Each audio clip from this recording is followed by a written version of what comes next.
अस्सलामुअलैकुम वरहमतुल्लाहि वबरकातुहू मेरे तमाम यूट्यूब सब्सक्राइबर्स और फेसबुक फॉलोअर्स को। जैसे कि आपको पता ही है कि हमने क्लास सेवन्थ का जो ज्योग्राफी का चैप्टर फर्स्ट स्टार्ट किया है एनवायरनमेंट। आज उसी का लेक्चर सेकंड है। क्लास सेवन्थ ज्योग्राफी चैप्टर का नाम है एनवायरनमेंट। जिन्होंने पहला लेक्चर नहीं देखा और डायरेक्टली दूसरे लेक्चर पर आ गए तो उनको ये बताना चाहता हूँ कि आपको इसमें से कुछ भी समझ नहीं आएगा जब तक आप पहला लेक्चर नहीं देखोगे, क्योंकि वहाँ मैंने इंट्रोडक्शन दी हुई है एनवायरनमेंट क्या है और इसके साथ साथ कंपोनेंट्स ऑफ एनवायरनमेंट जो टॉपिक है पहला वो भी वही डिस्कस है। आज हम डिस्कस करेंगे नेचुरल एनवायरनमेंट जो कि दूसरा टॉपिक है एनवायरनमेंट में, नेचुरल एनवायरनमेंट। इसको आज डिस्कस करेंगे। Land, plants, air and animals comprise natural environment. जैसा कि आपको पता ही है कि जमीन, पौधे, हवा और एनिमल्स यही बनाती है नेचुरल एनवायरनमेंट में। इसमें कुछ चीजें बायोटिक है, कुछ एबायोटिक है, कुछ लिविंग है, कुछ नॉन लिविंग है। ठीक है, जो कि पहले लेक्चर में मैंने डिस्कस किया है बायोटिक किसको कहते हैं, एबायोटिक किनको कहते हैं। ठीक है, यही बनाती है नेचुरल एनवायरनमेंट। अब नेचुरल एनवायरनमेंट में तीन चीजें हैं। ठीक है, ये तीन चीजों से बना हुआ है। एक है लिथोस्फीयर, दूसरा है हाइड्रोस्फीयर, तीसरा है एटमॉस्फेयर। लिथोस्फीयर, हाइड्रोस्फीयर और एटमॉस्फेयर और बायोस्फीयर। ठीक है, लिथोस्फीयर, हाइड्रोस्फीयर और एटमॉस्फेयर, इसके तीन पार्ट्स हैं। बायोस्फीयर क्या है ये हम डिस्कस करेंगे, इनको एक एक करके हम डिस्कस करेंगे। ठीक है, इसके साथ साथ जो आपकी बुक में डायग्राम दी हुई है बायोस्फीयर की, उसे भी मैं लास्ट में डिस्कस करूंगा। जब ये तीन हम खत्म करेंगे उसके बाद हम बायोस्फीयर को डिस्कस करेंगे। ठीक है, तो चले lithosphere. Solid crest on the hard top layer of earth. Solid crest, जो क्रेस्ट अर्थ के जो तीन लेयर्स है, क्रेस्ट, मेंटल, कोर, पहला जो है उसको कहते हैं हम क्रेस्ट। ठीक है, क्रेस्ट का जो सॉलिड पोर्शन है, जो अपर लेयर होता है सॉलिड क्रेस्ट का, जो अपर लेयर है, जो सॉलिड है, उसी से बना है लिथोस्फीयर। ठीक है, देखो क्रेस्ट अर्थ के मैंने पहले ही बताया तीन लेयर्स है, क्रेस्ट, मेंटल और कोर। जो क्रेस्ट है सॉलिड क्रेस्ट, ठीक है, वो upper layer of the earth है। जो क्रेस्ट से भी ऊपर है, देखो मान के चलो अगर ये अर्थ है, इसका जो अपर लेयर है, ठीक है, इसको क्रेस्ट कहते हैं। क्रेस्ट से भी अपर लेयर को हम कहते हैं लिथोस्फीयर। ठीक है, अब जो क्रेस्ट से भी ऊपर लेयर है, यहां पर दो पार्ट्स है। ठीक है, एक पर जमीन है, एक पर वाटर है।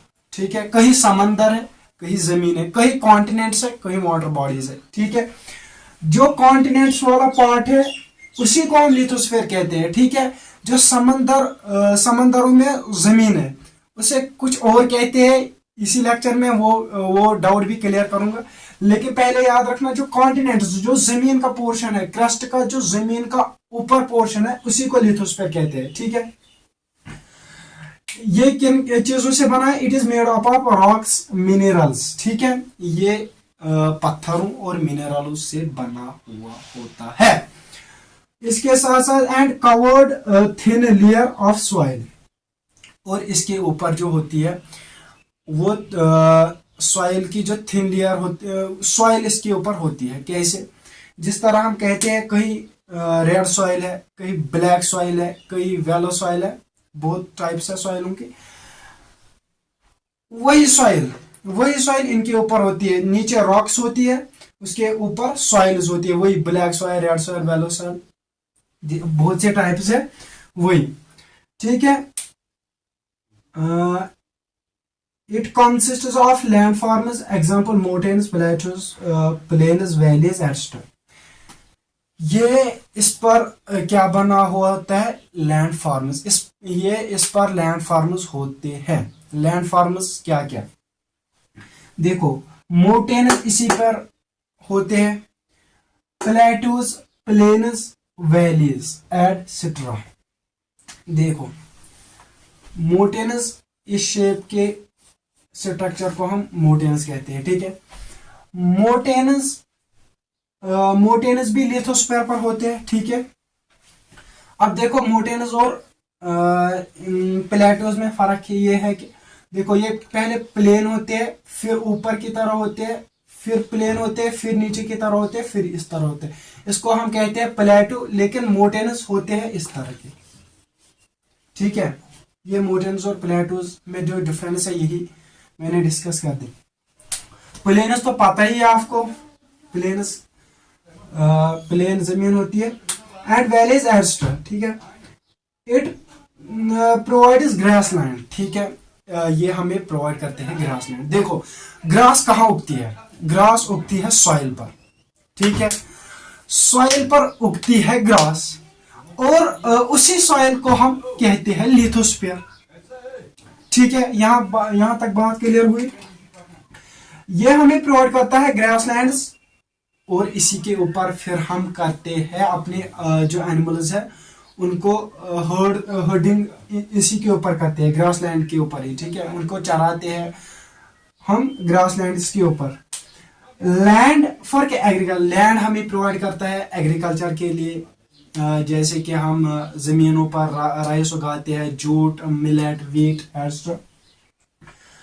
अच्छा, एंड ह्यूमन सेटलमेंट, और देखो, जो बिल्डिंग होती है वो भी जमीन पर ही होती है, ठीक है, कहीं पानी पर नहीं होती है।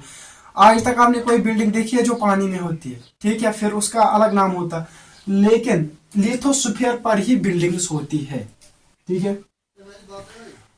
ह्यूमन सेटलमेंट्स, ठीक है, यहां तक क्लियर हुआ। यही लिथोस्फीयर है, यही लिथोस्फीयर है। देखो, अर्थ के 3 पार्ट्स है, क्रस्ट, मेंटल, कोर। क्रस्ट जो ऊपर का लेयर है अर्थ का अपर लेयर कौन है? क्रस्ट। क्रस्ट भी डिवाइड है, ठीक है। जो क्रस्ट का ऊपर का लेयर है, क्रस्ट का ऊपर का लेयर, ठीक है, वो 2 चीजों में बटा हुआ है, एक पानी और दूसरा जमीन। पानी वाले ऊपर लेयर को हम लिथोस्फीयर कहते हैं, और जो पानी में होता है उसे हम कहते हैं हाइड्रोस्फीयर। इन शॉर्ट, हाइड्रो कैसे कहते हैं? वाटर को। इन शॉर्ट, लिथो जमीन, ठीक है। चलो, अब है हमारा यहाँ पर हमारा खत्म हुआ लिथोस्फीयर, अब है हाइड्रोस्फीयर। हाइड्रोस्फीयर जैसे कि मैंने बता ही दिया अब आपको, ये भी क्रस्ट का ऊपर अपर लेयर होता है, लेकिन वाटर बॉडीज का। क्रस्ट के ऊपर लेयर दो चीजों से डिवाइड है, एक है लिथोस्फीयर, एक है हाइड्रोस्फीयर। वाटर बॉडीज वाला हाइड्रोस्फीयर, जमीन वाला लिथोस्फीयर। हाइड्रोस्फीयर, देखो यहाँ भी यही लिखा है, dominance of water is called hydrosphere. जहां पर पानी हो और उधर जमीन, जहां पर पानी हो उसे हम हाइड्रोस्फीयर कहते हैं, ठीक है। It comprises various sources of water and various water bodies. ये बना है वेरियस वाटर बॉडीज से और वेरियस सोर्सेज ऑफ वाटर से, ठीक है। यहां तक क्लियर है। जिस तरह जो देखो, सीज है, रिवर्स है, ओशंस है, जो उनके नीचे जो जमीन है ना, मान के चलो यहाँ पानी है, ठीक है, ये पानी है, ये जो जमीन है ना, ये जमीन, इसी को हम हाइड्रोस्फीयर कहते हैं। इन शॉर्ट समझो, देखो, अगर यहाँ पानी है, ठीक है, इस जमीन पर पानी है, इसको हम क्या कहते हैं? इसकी जमीन को हाइड्रोस्फीयर। ये मान के चलो ये कॉन्टिनेंट्स है, ठीक है, इसकी जमीन को क्या कहते हैं? लिथोस्फीयर। क्लियर डिफरेंस हो गई है। अच्छा, it is essential for all. देखो, कहता है ये एसेंशियल है तमाम ऑर्गेनिजम्स के लिए, तो है ही है। अगर हमको वाटर नहीं होता तो हम जिंदा ही नहीं बचते, ठीक है। देखो, मार्स पर रिसर्च की है साइंटिस्टों ने, जहां पर ऑलमोस्ट वाटर के चांसेस बताए जा रहे हैं, ठीक है, लेकिन अभी देखा नहीं वाटर है या नहीं है। यानी कि पहले हम जब भी हम किसी ऑर्गेनिज्म को कहीं पर ट्रांसफर करेंगे या किसी लाइफ जिन चीज़ों में होते हैं लिविंग थिंग्स को कहीं ट्रांसफर करेंगे, तो पहली चीज़ देखेंगे हम वाटर। ठीक है, अब मैं और एक टाइप बताता, लेकिन छोड़ो अब यहाँ। अब ये था हाइड्रोस्फीयर। ठीक है, जो वाटर वाला अपर लेयर क्रस्ट का उसे हाइड्रोस्फीयर, जो जमीन वाला उसे लिथोस्फीयर। आई होप आपको ये दो चीजें क्लियर हुई होंगी। अब मैं चलता हूं एटमॉस्फेयर के ऊपर। देखो, एटमॉस्फेयर किसे कहते हैं? The thin layer of air surrounding the atmosphere is called atmosphere. जो हमारे ऊपर, यानी कि अभी तक नीचे की बात चल रही थी, अब ऊपर की बात है, लेकिन मैंने इसको नीचे लिखा है। ठीक है, लेकिन इसको ऊपर लेना। ऊपर जो कि अब जमीन से ऊपर, जो कि एक चादर है, एयर हवा की गैसेस की जो चादर है, डस्ट पार्टिकल्स वाटर वेपर की जो चादर है, उसी को हम कहते हैं एटमॉस्फेयर। ठीक है, ये पूरे जमीन के ऊपर है। ठीक है, यहाँ तक बात समझ आई। ये यहाँ भी यही लिखा है कि जो थिन एयर की जो लेयर है उसी को हम एटमॉस्फेयर कहते हैं। ठीक है, द ग्रेविटेशन फोर्स हो। अच्छा, अब हाँ आपका क्वेश्चन ये आएगा, अच्छा एटमॉस्फेयर ऊपर है, ठीक है, इससे ऊपर क्या है? स्काई है, और इससे नीचे क्या है? जमीन है। ये गैसेस ऊपर क्यों नहीं जाती? जिस तरह धुआं ऊपर जाता है, ठीक है, जाता है हमारे नजरों से ऊपर जाता है। अच्छा, यहाँ ऊपर जाएगा या नीचे आएगा? ना ही ऊपर जाता है ना ही नीचे आता है। क्या चीज है कि ना एटमॉस्फेयर ऊपर जाता है ना नीचे जाता है?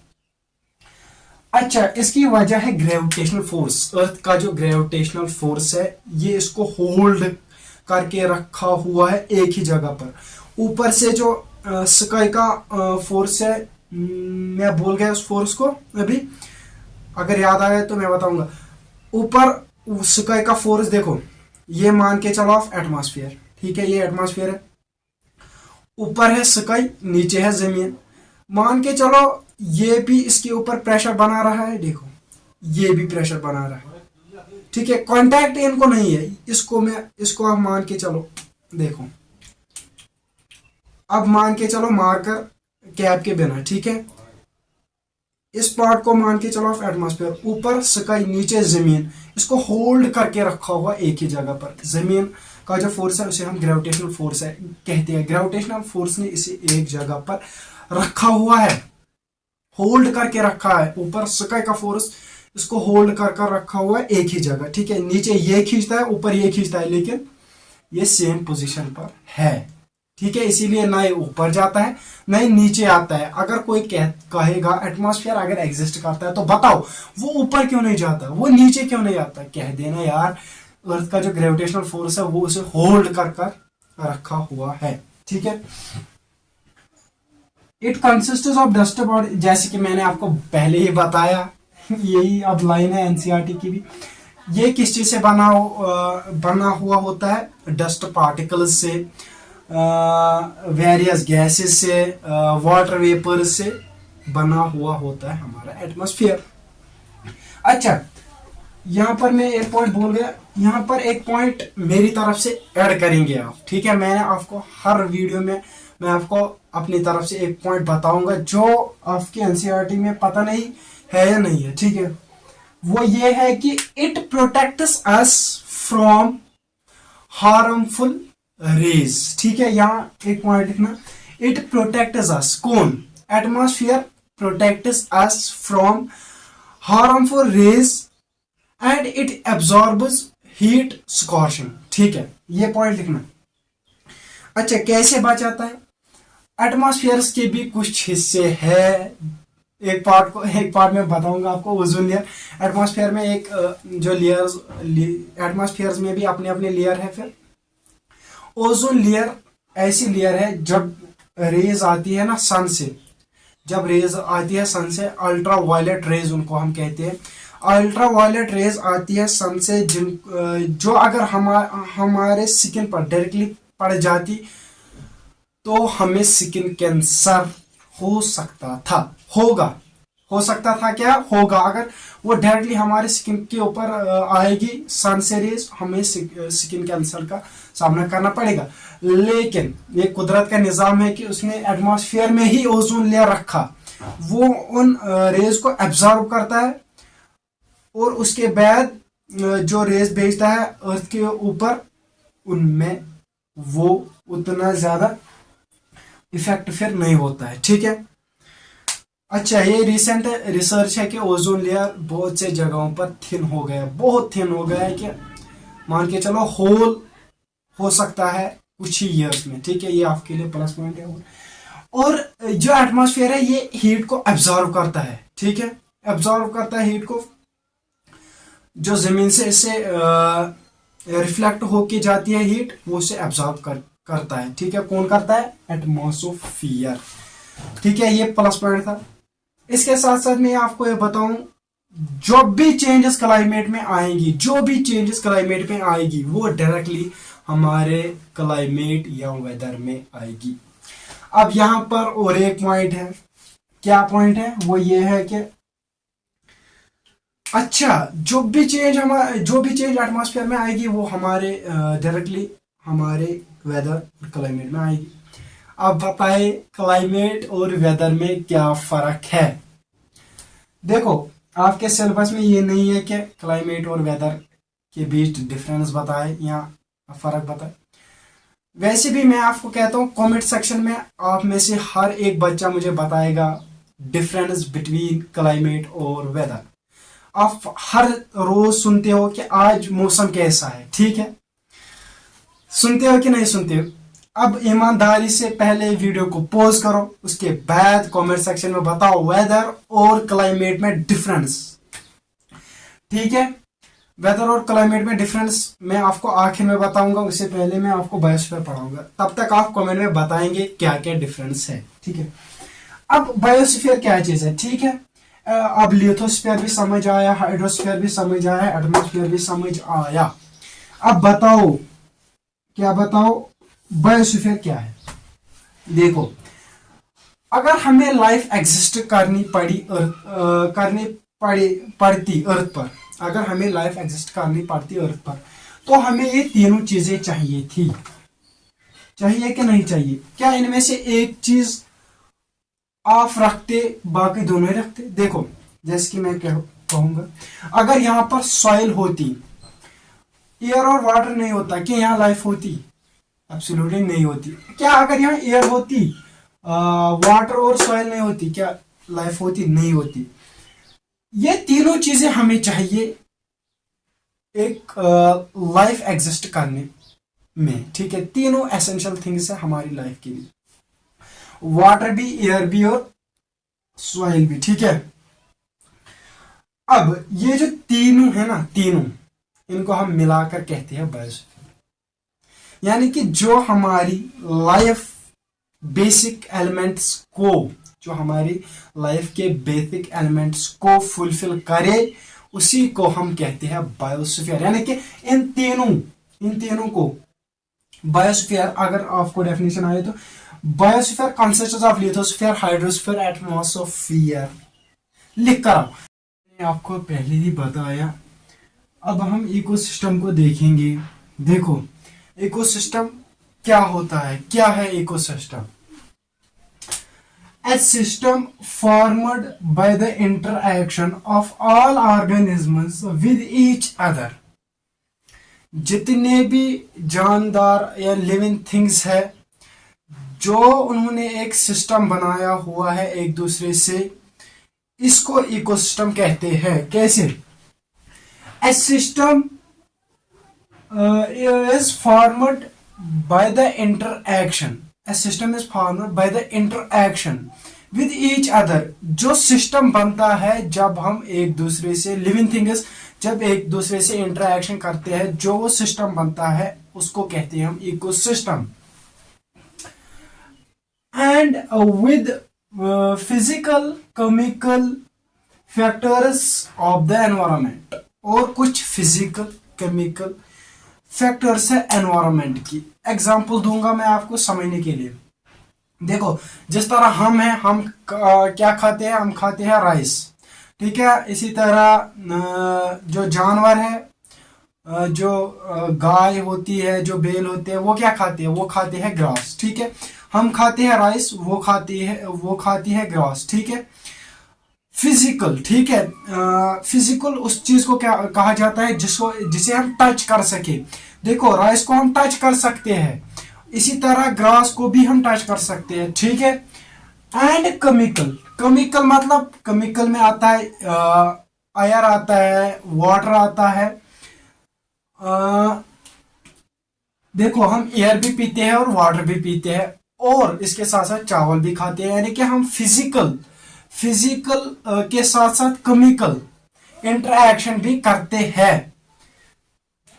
ऑफ द किससे करते हैं इंटरेक्शन? एनवायरमेंट से, ठीक है।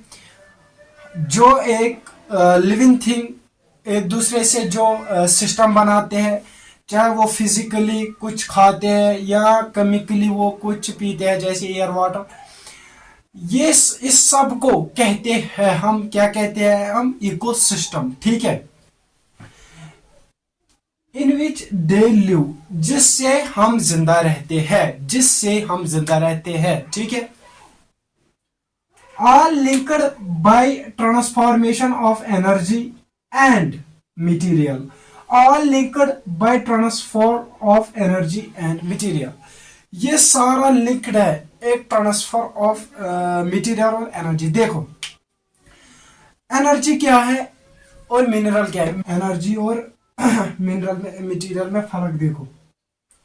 जो हम राइस खाते हैं वो मटेरियल होता है, जो हमारे अंदर राइस जाता है वो मटेरियल जाता है, ठीक है। फिर इसी मटेरियल से हम एनर्जी हासिल करते हैं। मान के चलो, जितने भी राइस में कार्बोहाइड्रेट्स है, प्रोटीन्स है, जितने भी उसमें न्यूट्रिएंट्स है, वो हम सारा हासिल करते हैं। इसी को कहते हैं ट्रांसफर ऑफ एनर्जी की। इसके साथ साथ मटेरियल भी की, क्यों? उसे चावल को भी खाया और चावल से ही हमें मिली एनर्जी, ठीक है। ट्रांसफॉर्मेशन ऑफ एनर्जी और मटेरियल। और यही है डेफिनेशन इकोसिस्टम की। क्या है डेफिनेशन इकोसिस्टम की? ये एक सिस्टम बनाता है, इंटरेक्शन होती है इसमें, किस किस को? लिविंग थिंग्स को आपस में इंटरेक्शन होता है इकोसिस्टम में, ठीक है। वो फिजिकली और केमिकली एनवायरनमेंट के साथ इंटरेक्शन करते हैं, ठीक है, दो। तीसरा, ये वो लिंक्ड होते हैं ट्रांसफर ऑफ एनर्जी और मटेरियल। यही डेफिनेशन है इकोसिस्टम के, जो कि एनसीईआरटी के गालिबन बॉक्स में दी हुई है ये डेफिनेशन, गालिबन एनसीईआरटी की। वहां से आप इसको अच्छे तरीके से पढ़ेंगे, और अगर इसके बारे में क्वेश्चन आए व्हाट इज इकोसिस्टम, तो आई होप अगर आप ये डेफिनेशन लिखकर आओगे, कोई भी आपको क्या 0.25 मार्क्स भी नहीं काटेगा, ठीक है। ये डेफिनेशन मतलब फुल डेफिनेशन है। ये डेफिनेशन, अगर मैं अपनी बात करूं, अगर मैं इस डेफिनेशन को 12th के एग्जाम में भी लिखूं ना, फिट बैठेगी, वहां भी 1 मार्क्स नहीं कटेगा। अब तो आपका 7th है। देखो, अब दी है और समझाने के लिए आपको स्टोरी ऑफ रवि, ठीक है। ये वही रवि है जो हमने पहले लेक्चर में, जिसके बारे में हमने बात की थी, एक इमेजिनरी बॉय है। आपको समझाने के लिए इमेजिनरी बॉयज को एज्यूम करती है एनसीईआरटी, ठीक है। अच्छा, ये क्या करता है? ये एनसीसी कैंप में जाता है, वहां 2 बच्चे होते हैं, इन शॉर्ट में बता रहा हूं, वहां 2 बच्चे होते हैं, वहां बारिश होती है, और एक बच्चा कहता है वाह क्या बारिश हुई मेरी, मतलब जिस तरह मेरे स्टेट में बारिश होती है इसी तरह यहाँ भी हुई। वो कहाँ का होता है? केरला का, ठीक है। लेकिन दूसरा स्टूडेंट जब ये बारिश देखता है तो वो कहता है मगर हमारे स्टेट में तो बारिश होती ही नहीं है। वो उसको केरला वाला स्टूडेंट कहता है अच्छा अच्छा, आपके वहां होता है डेजर्ट्स, केमल्स और एक्वेटिक प्लांट्स होते हैं। वो कहता है हाँ ऐसा ही है, हमारे यहाँ यही होता है, ठीक है, वहां बारिश नहीं होती है, ठीक है। वो कहता है हमारे यहाँ बारिश होती है, राजस्थान में बारिश ही नहीं होती है। तो ये क्वेश्चन ये बच्चे एक दूसरे से डिस्कस करते हैं, और उसके बाद ये डिस्कस करते हैं, ये कहते हैं अपने टीचर से, ठीक है। टीचर से क्या कहते हैं? आखिर ये डिफरेंस क्यों है? क्यों केरला में बारिश पड़ती है, क्यों राजस्थान में नहीं पड़ती है? तो इनकी जो टीचर है वो कहती है ये सारा सब कुछ इमीडिएटली डिपेंडेंट है किसके ऊपर, एनवायरनमेंट के ऊपर। वो कहते हैं क्यों है, मतलब ये क्या है इमीडिएट डिपेंडेंट ऑन एनवायरनमेंट, इसका मीनिंग बताओ। देखो, जो ऑल प्लांट्स, सारे पौधे, सारे एनिमल्स और ह्यूमन बींग्स पे ही डिपेंडेंट है किस तरह का कहाँ इकोसिस्टम होगा। ठीक है, किस किस के ऊपर है, प्लांट्स, एनिमल्स और ह्यूमन बींग्स पे डिपेंडेंट है इमीडिएट इकोसिस्टम। ठीक है, देखो देखो हर एक जगह का इकोसिस्टम अलग होता है। ठीक है, अगर आप राजस्थान जाओगे वहां का टेम्परेचर अगर मिनिमम की मैं बात करूं तो 30 डिग्री होगा, 30-25 डिग्री मिनिमम होगा।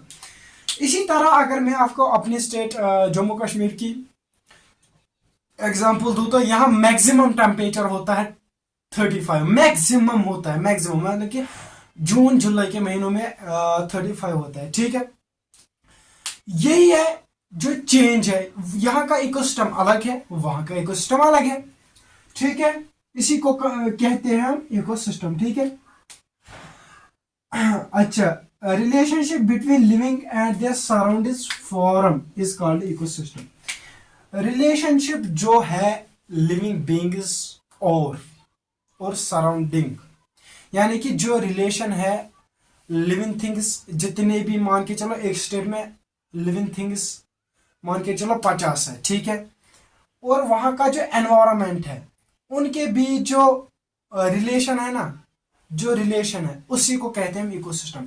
यानी कि लिविंग थिंग्स और जो उनका एनवायरनमेंट है उन दोनों में जो मतलब एक दूसरे से इंटरेक्शन है ना, उसी को कहते हैं हम एनवायरनमेंट, इसी को कहते हैं हम सॉरी इकोसिस्टम। ठीक है, अच्छा, इकोसिस्टम के भी कुछ एग्जांपल्स हैं, जैसे कि क्या forest ecosystem, desert ecosystem, polar ecosystem. अब डीप में समझाता हूं ये सारा कुछ। ठीक है, अब डेफिनेशन पर ध्यान मत दो। जो भी हम इंटरेक्ट करते हैं हमारे एनवायरनमेंट से, जो भी हम इंटरेक्ट करते हैं हमारे एनवायरनमेंट से, उसी को इकोसिस्टम कहते हैं। हम जो भी इंटरेक्शन करते हैं अपने एनवायरनमेंट से, उसी को इकोसिस्टम कहते हैं। ये डेफिनेशन जहन में रखनी है। ठीक है, अब डेजर्ट देखो देखो देखो राजस्थान में क्या है, डेजर्ट्स है। यहाँ क्या है, यहाँ डेजर्ट्स नहीं है, यहाँ जमीन है। ठीक है, देखो अब फर्क क्या होती है इकोसिस्टम और इकोसिस्टम की। डेजर्ट में केमल्स सरवाइव कर सकता है। ठीक है, प्लांट्स कौन कौन से उग सकते हैं, एक्वेटिक प्लांट्स। ठीक है, अच्छा, क्या पोलर बियर डेजर्ट में सरवाइव कर पाएगा, क्या कर पाएगा? आपको मैं सवाल करता हूँ, क्या डेजर्ट में पोलर बियर सरवाइव कर पाएगा? Absolutely no. क्यों? क्योंकि वो वहां वाटर ही उसके लिए नहीं है, कंडीशंस नहीं है। करो, लाइक करो, कमेंट करो, और इसके साथ साथ अपने फ्रेंड्स को भी बताओ कि इस YouTube चैनल को सब्सक्राइब करो। और जो अब भी आपके क्लासमेट्स हैं, चाहे 7th 8th 9th, देखो ये 7th की बारी है, इसके बाद 8th की आएगी, फिर 9th की आएगी। आप चैनल को सब्सक्राइब करके रखो। देखो मैंने अपना फुल 100 दिया, अब मैं आपका 100 देखूंगा इस वीडियो पर।